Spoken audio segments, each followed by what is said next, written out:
Thank you, everyone, for coming tonight. Please rise and join me in the pledge to the flag.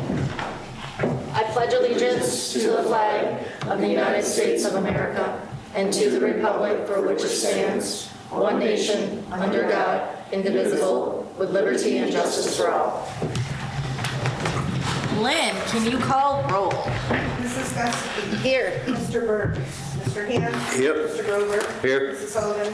Here. Ms. Wozniak. Mrs. Vanderwall. Here.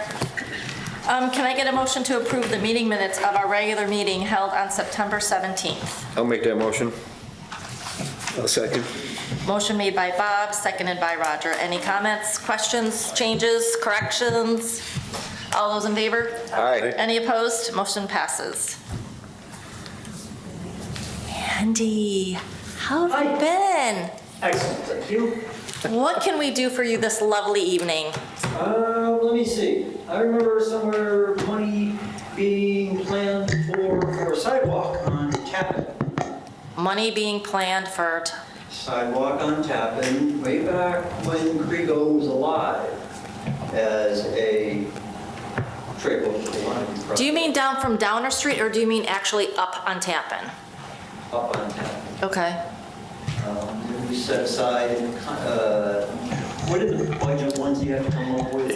It was on our 5-year consolidated plan for community development. So 5 years. Yep. Just wanted like an update on that because I'm seeing people with strollers and babies. Up on Tappan? Yeah, a lot. I don't think we have really any updates. Do you have anything, Jason? No, it's still on the list. Yeah. I don't remember what year it is, but All right. I feel like it was 27, because isn't CBDG for 2026 Canton Woods? correct. It was, the Tappan was our 5th-year project, but none of those projects got done. We did 2 years of Canton Woods projects, so those 5 years are still on there. So it may be the last year of that 5-year plan. So you think 2027? No, probably 2029. Yeah. But it's just a plan. It could change anytime. Right, I was just gonna say, it is just a plan, but we did already commit for 2026 for Canton Woods, so the earliest we would be able to do it would be 2027. Yep, all right, well, let's keep it for consideration, and if there's an opportunity to find funds to do it sooner than 2027, or at least think about comprehensive planning stages, what it would look like as we make those connector sidewalks with other existing stuff through our comprehensive planning thing. Yeah. And in the short term, perhaps could we consider fog lines on the road as a traffic calming measure? I know we've talked about that way about that same time that we talked about the sidewalks. Fog lines did exist at one point before they redid the intersection wiring for the lights. There were fog lines there. I don't know that it was all of Kriego, but down towards the intersection, there were fog lines. And even if there weren't, it's a cheap safety measure if we are having a number of pedestrians on that section of roadway. So you're still talking about from Downer up to Kriego or Kriego down Tappan? From our property, well, not our property, from the From- village line, Down. town line, the straight, Kriego Farms. Gotcha. That whole area should be slowed down. From the downhill, from the turn towards Walgreens, they tend to slow down a little bit because they kind of see the lights are there and things like that. Yeah, You have the sign for the fire department, so it doesn't really have to go that far. right. But there are a number of people, well, go ask the folks on the corner how many times those mailboxes have been hit. So, I mean, if Usually that's Tom is here, he could have asked him. But yeah, just wanted to talk about that Okay. primarily. And then I just sent you an email Oh, about my friend Baxter Henkin. He spoke very eloquently on WCNY with transportation planners. okay. And talked a lot about new ways of looking at comprehensive design and planning for connectivity to bus lines and bicycle paths and pedestrian safety. And appreciate that if you had an opportunity to take a look at that. And Sure. share it with the rest of the folks on the comprehensive planning board.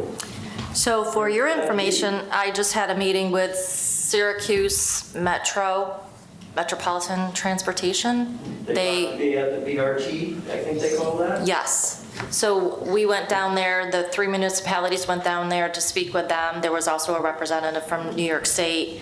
They offered 3 options: the bus, rapid transit, light rail, and then enhanced bus.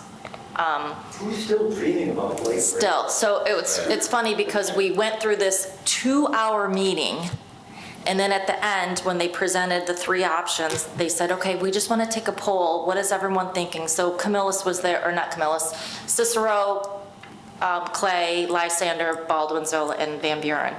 So we get through and they're like, we just want to take a poll. What is everyone thinking? So some said, probably rapid transit, and I'm just like, just be real.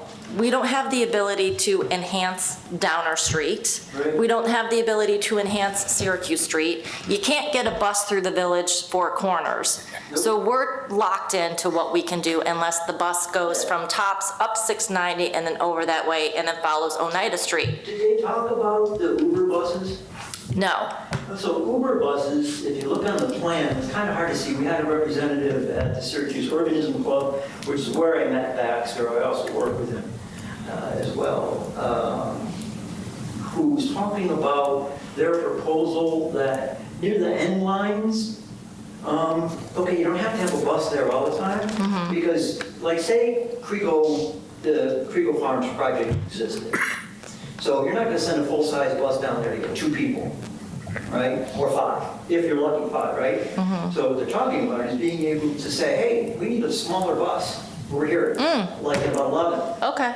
Okay, yeah, we can do that. We'll send a minibus, Right. we'll send a station wagon, whatever. Any of those kinds of things is a more convenient thing, but set it up as an Uber-like platform. And I think they're like 4 or 5 of them. Let's just think where the lines kind of end. Right. Say it ends at Tops, which Right. it does. Right. So, okay, that neighborhood, hey, we need somebody here. Okay, and it's not as expensive as call a bus because it's gonna be an Uber-like platform. Right. But utilizing smaller vehicles to go get those couple of last people that, are further away than the bus. Let's say Yeah. it's 3 miles to the other side of the Harbor Heights, might be 5 if you stretch it a little bit to where Tops is. They'll send somebody out, they'll figure out how to set it up. So, Very cool. yeah, it's really interesting to see the metropolitan transportation system evolving in a positive way. Yeah, I mean, it is encouraging that they're thinking forward because we are going to have development here and Yep. we want to try to reduce the traffic, but I just feel like people like their car, they like convenience, and I just don't think you're going to get an intake or increase in people wanting to use public transportation. I just don't see it here in suburbia. Yeah, it's an interesting conundrum, cart before the horse, which comes first. Yeah. The way the transportation planners on the life thing talked about was frequency. Frequency is what changes the dynamic, making it accessible to people easier. And I'm not saying that we've got to, run buses all the way through the town or anything Right. like that, of course. And, but it is a design situation, that's all. Yeah. Some interesting things, and I really like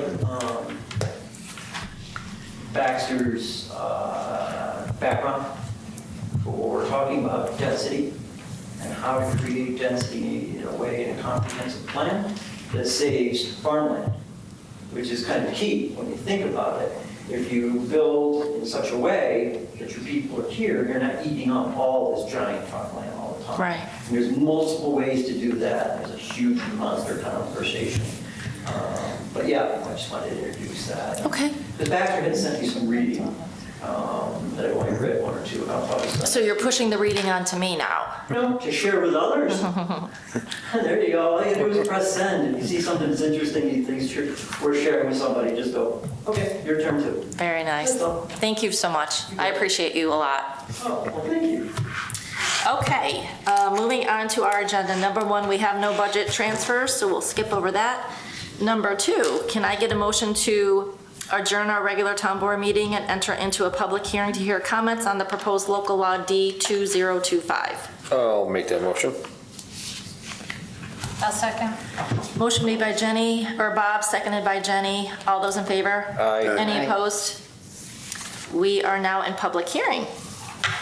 So at our last board meeting, we introduced local law D-2025, which is the local law overriding the tax levy limit. Again, this is more of a housekeeping item. We've never exceeded the tax cap levy, but in the unfortunate and rare situation, if that ever happens and we didn't have this in place, we would be penalized, and it's a pretty hefty penalty. So with that being said, is there anyone here wishing to speak for or against local law D-2025? Chris, are you here? Andy, are you here? Anyone want to say anything? Okay. Let me see, yes. Thank you very much for managing the budget in appropriate fashion. That's not even had an opportunity to have to think about exceeding the cap. Is that a yes? You are in favor? Hearty endorsement. Okay, can I get a motion to adjourn the public hearing and go back into regular town board meeting? I can make that motion. I'll second. Motion made by Charity, seconded by Bob. All those in favor? Aye. Any opposed? We are now back in regular town board meeting. Can I get a motion to approve local law D-2025? I'll make that motion. I'll second. Motion made by Jenny, seconded by Roger. Any questions or comments? Anyone? Nadine, do you have anything to share? Roll call vote. Yep. Lynn, can you call roll? Mrs. Gusky? Yes. Mr. Hand? Yes. Mr. Rover? Yes. Sullivan? Yes. Mrs. Vandermark? Yes. Okay, done with that. Item number 4, can I get a motion to declare computer hardware surplus and authorize disposal of same? You all have received the list of all of our old computer monitors and fax machines that we no longer need.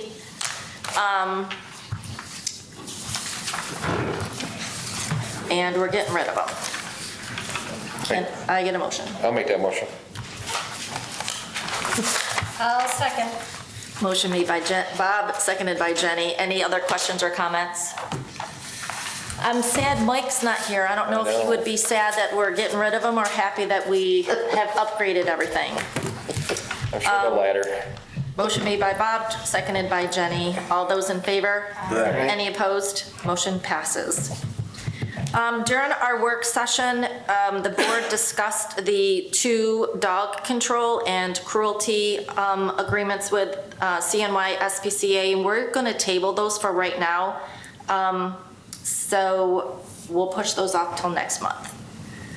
Moving down to number 7, can I get a motion to schedule the public hearing for the 2026 budget for November 5th, 2025? I'll make that motion. I'll second. Motion made by Bob, seconded by Roger. All those in favor? Aye. Any opposed? Motion passes.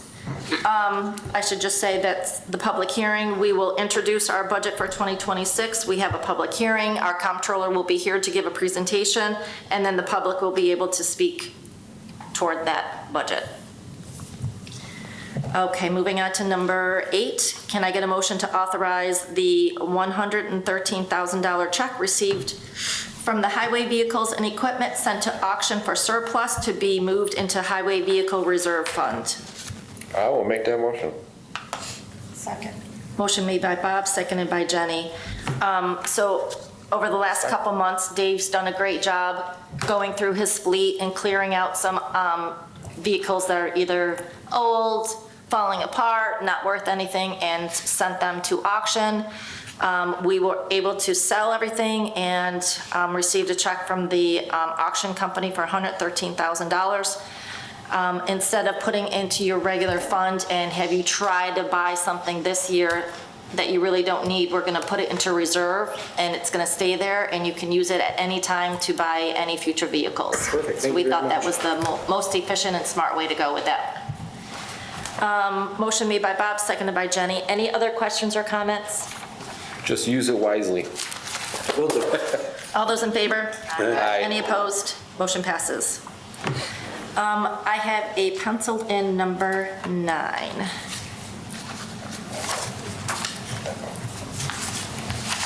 Can I get an authorization for the supervisor to sign the addendum to the purchase and sales contract between Marion Garden Apartments LLC for the purchase of the 2-acre parcel adjacent to Town Hall? We have a contract in place that was signed September 5th, 2024. The buyers wanted to extend that contract to allow them a due diligence period. The amendment calls for a 90-day. This addendum was issued back in May and kind of fell through the cracks, and I just realized we never signed it, and it was never on the agenda. So in my opinion, the buyers had since May to do their due diligence, so I'm going to amend the contract to 30 days. And I will take a motion. I'll make that motion. I'll Okay. second. Motion made by Bob, seconded by Jenny. Any other questions or comments? I think I explained everything. Yep, okay. All those in favor? Aye. Any opposed? Motion passes. So Nadine, I'll sign that, email it over to you, and then you'll send it on. Okay, thank you.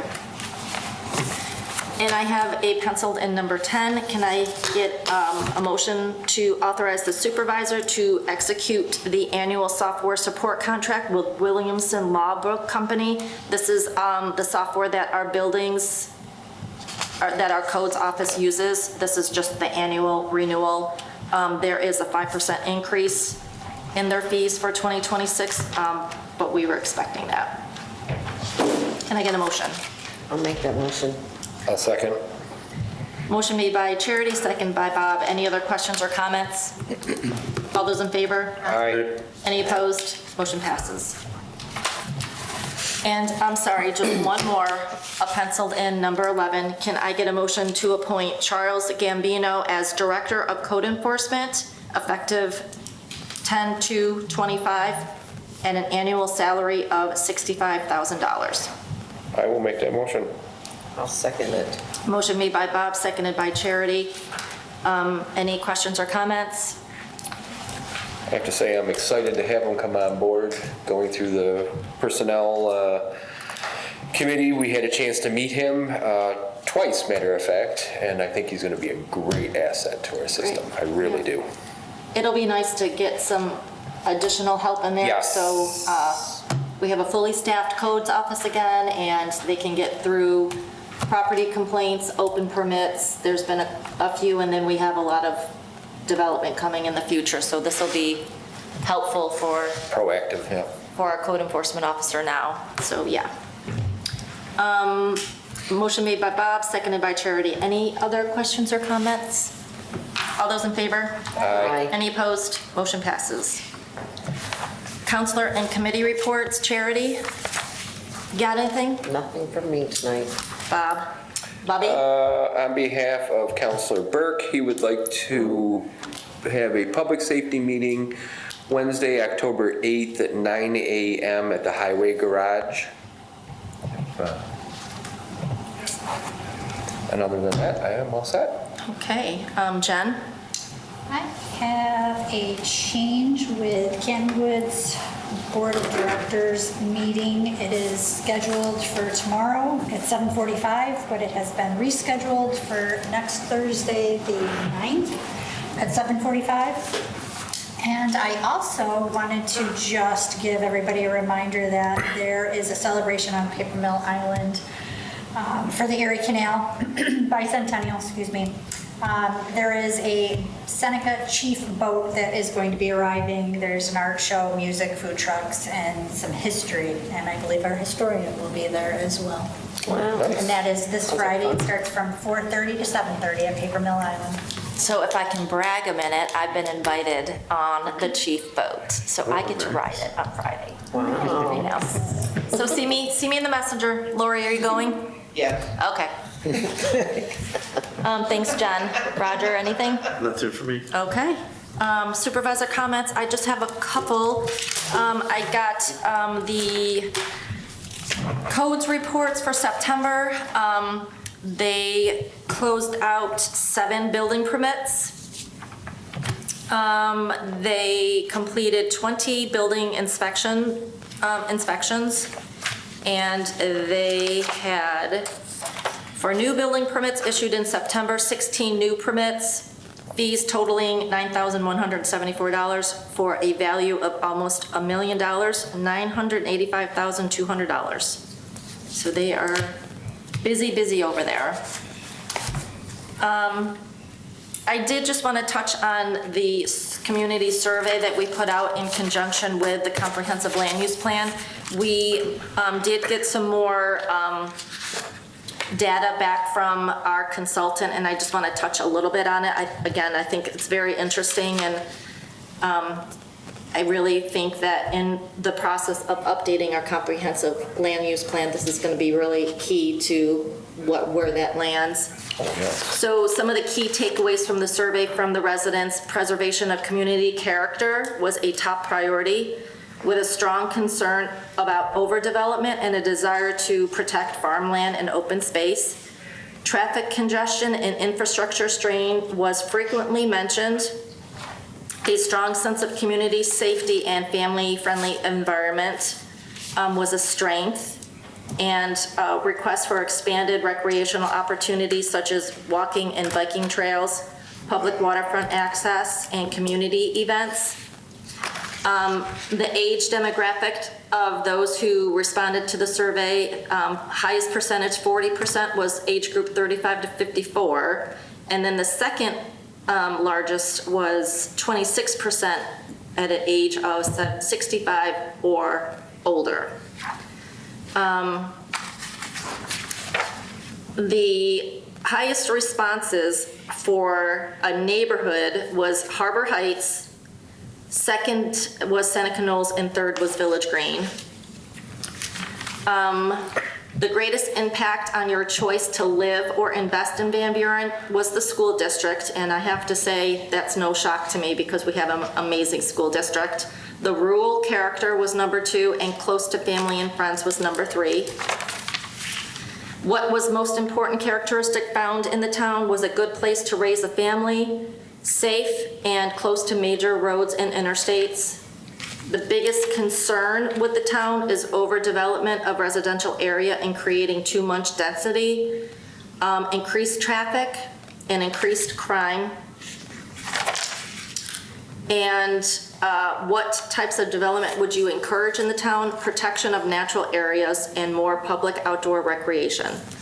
So again, I think this is going to be key in our work with updating the comprehensive land use plan, and I'm super excited that we got all that data back. Yes.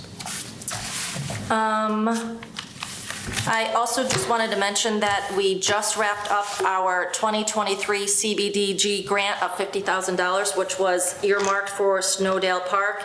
So that project is now complete, and I'm very excited that that's done. The fence is up, and we can put that one to bed, and I hope all of the residents over in Seneca Knolls are happy with that new park.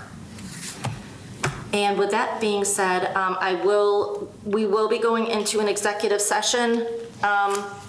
I will ask for a motion after we get through the rest of the board meeting. I'm going to ask Mr. Highway, Dave Blaisdell, any updates, Dave? No comment tonight, really. No? Just prepping for that unfortunate this fall. Yeah, don't say it. I'm not saying it. I will not say it, I promise. Thanks. Okay, Jason, anything? Nothing tonight. Okay. Unless the board has questions. Town attorney? I have nothing. Okay, thank you so much. Okay, so with that being said, can I get a motion to adjourn our regular meeting and go into an executive session to discuss personnel issues, and I do not anticipate any action being taken. I'll make that motion. I'll second. Motion made by Bob, seconded by Jenny. All those in favor? Aye. Any opposed? Then we will go into executive session. Thank you, everybody. Thank I you. appreciate it. Andy, I'll talk to you soon. All right, thank you. Good to see you.